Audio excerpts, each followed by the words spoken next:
So, hello, my name is Sean Kelleher. I'm doing a small little video on sustainability and ideation for contemporary furniture design. I'd just like to say thanks very much for the opportunity. I've been told I'll be given about 15 minutes to explain and kind of talk through a lesson that I would do with students. Okay, so I'm going to run through that now at the moment, and I'm going to start the clock now. Okay, so the first things first, we need to talk about our objectives. What do we want to achieve by this lesson? So students will be able to develop a number of ideas using different creative methods, and students will be able to reflect and appreciate design, which is very broad and effective, but it's important. Students will be able to identify features of quality, like what makes furniture good, what makes an object look, aesthetically pleasing, or quality, whether it's function. Sustainability, I've broken that into the second part. We want to be able to recognize what sustainability means. I want to be able to identify how we can be more sustainable in furniture design, what kind of materials are we picking from, and maybe make a little assessment on when we are using materials, how suitable is it for our project, and let's inform our decisions. And let's not just grab the first thing that comes to our hand. Let's think about, where did this come from? Is this a good idea to constantly use this material? And just put a bit of thought into it before we just grab. Okay, so we need to come up with our ideation. So how do we actually come up with ideas? And I suppose a lot of people, when they come up with ideas, the first thing they'll do is they'll go to Google, right? And they come up with two different ideas, the first two that they saw, and they put them down on paper. And look, there is merit to doing this method and keeping an eye on it. Like, we don't need to reinvent the wheel. But at the same time, if you go to Google and look up the first two images you find, you'll end up with the same ideas as everyone else. If you read the books that everyone else reads, you're going to have the same thoughts and ideas. If you engage with the same content, likewise. So if we can come up with a few different ways of thinking, okay? So the first one is random prompting. And what I do is I go around a student, and they'll give me any letter they want. And I'll go to the student and I'll give you apple. Just a random word, any word at all. You could pick S and I'll give you snake. And I might give it a bit more thought as well. But you can repeat this process as well with your neighbour. So, I would ideally do this where I initiate it, and then the students will have an opportunity to repeat this process a few times, depending on how long the lesson is. So let's give a quick example. If you just read here on the top left, I gave students a task.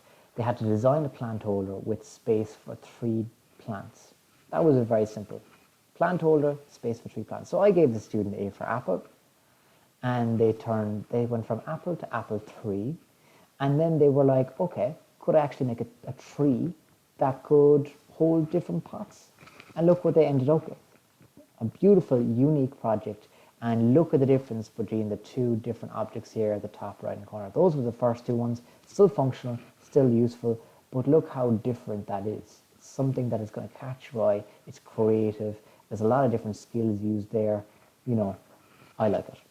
So if the student hadn't used this method, I can pretty much guarantee, but I can't guarantee, but I can give a strong guarantee that they more than likely wouldn't have ended up in this scenario. So they would have just went with a generic idea. Okay, and see this little image here? This is a small little apple-shaped plant pot. You could actually go right back to apple and end up with something like what we've seen there in the right-hand corner. Okay, so I'm going to give an exercise to students. Now it's your turn. I want you to design a coat hanger with a small enclosed storage space. That's all I'm asking you to do. And I'll give you any letter. You pick any letter, I'll give you a random word from the alphabet, and you can repeat the exact process. So write down your prompt, sketch an idea, sketch a few more ideas. You have to keep in mind the requirements. Coat hanger, enclosed space. So it has to be able to hang coats, and it has to have some kind of enclosed space. So we all know what a hanger looks like, but it mightn't be like that. You could make it out of something different, or a different material, or have a completely different idea. I won't even show you what enclosed space is, because you might be pigeonholed and think, okay, I'm fixated. And if you'd like to try it yourself, you're more than welcome to. Maybe pause the video and have a go off. It'll make the exercise seem a bit more authentic. So, alternatively, you could do this as well, and I would get students to do both of these. Pick a sport, a hobby, or a passion, and try to theme that around your project as well. So you can do 2 of them. You can repeat this process a few times and get more ideas, pick different hobbies, pick different sports, even sports that you mightn't be passionate about. So write down your prompt, sketch the idea, and refine.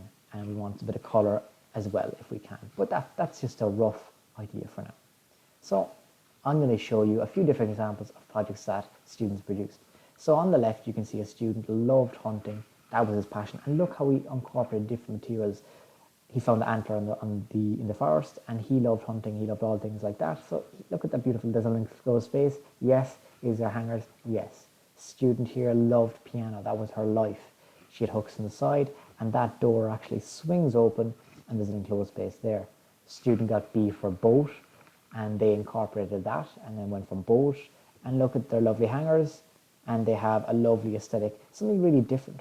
And this student got C for circle, put two circles together, and made everything kind of round. Beautiful project there, and that bit was a bit of recycled material actually that we found, and it was a lovely little live edge. So these are examples of students thinking outside the box, but also using their methods as well to come up with two different ideas. Okay, so ideation, what do I mean by ideation? Ideation is the structured and creative process of generating, developing, communicating new ideas. So it's coming up with new ideas and sharing them.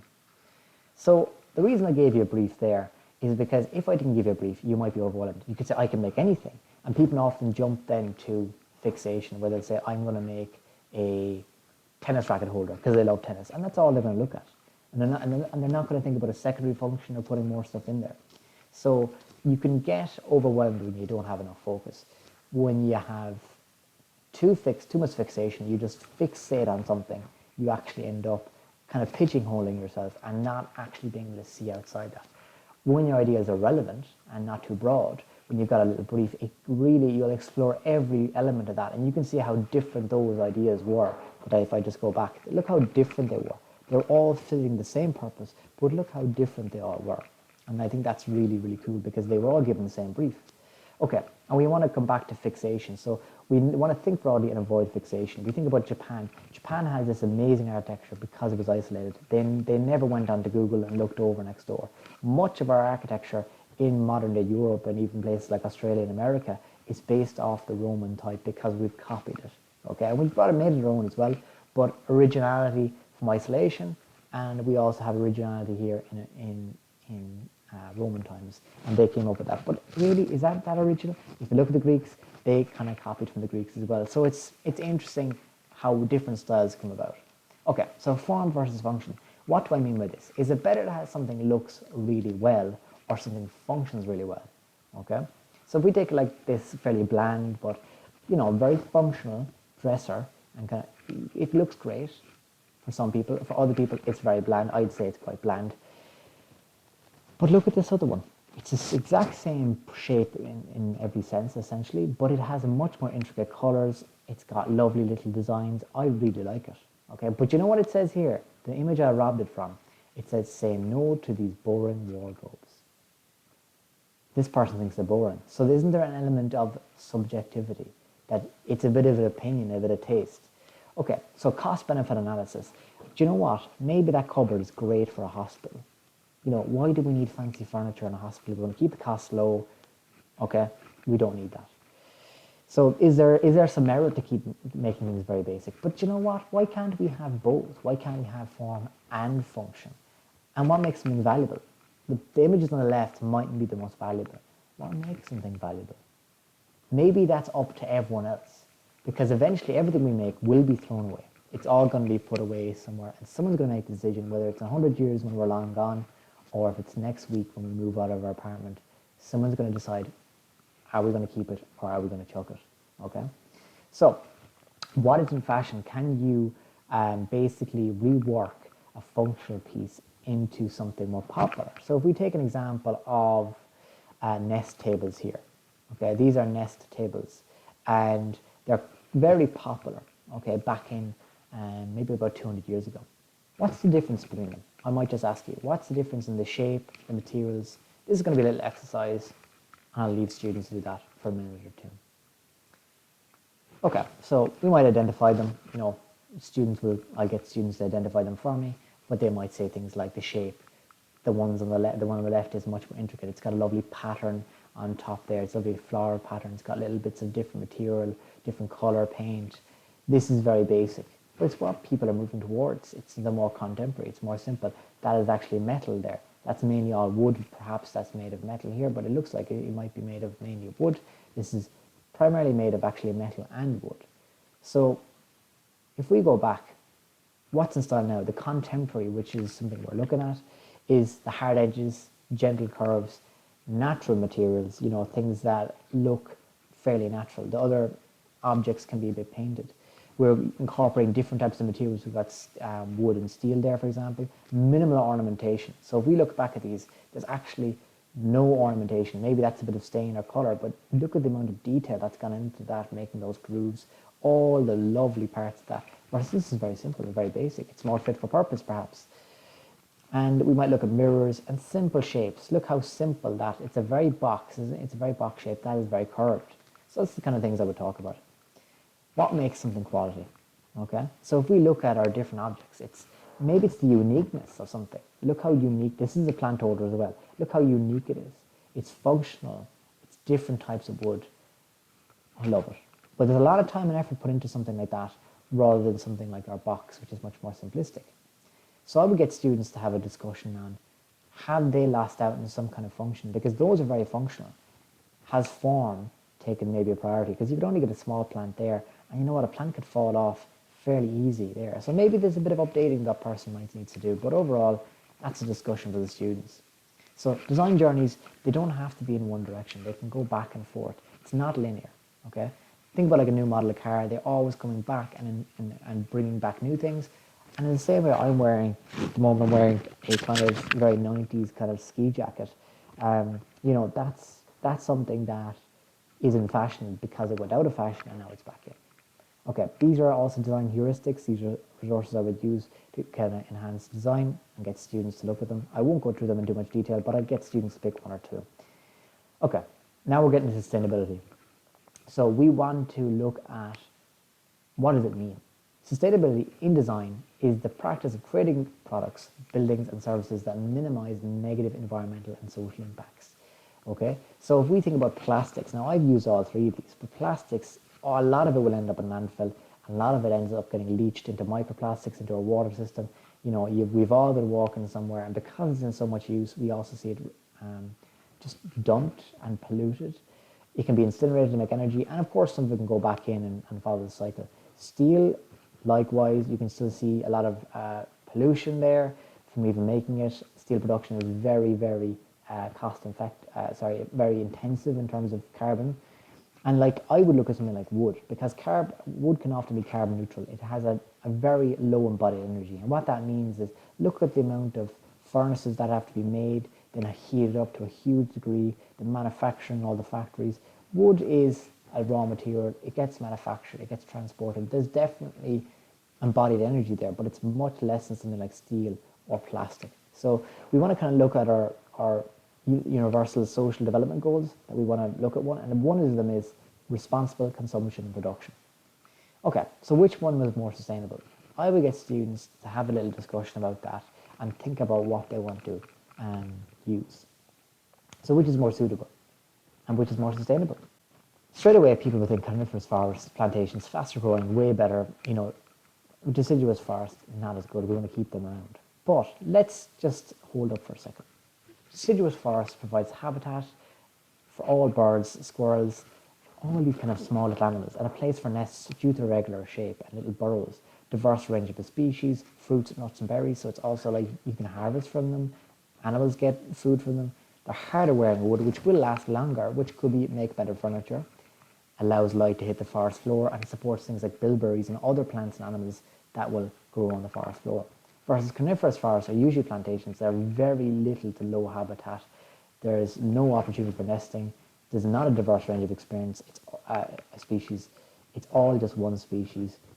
No fruits, nuts or berries really being grown. It's softer and less durable wearing wood.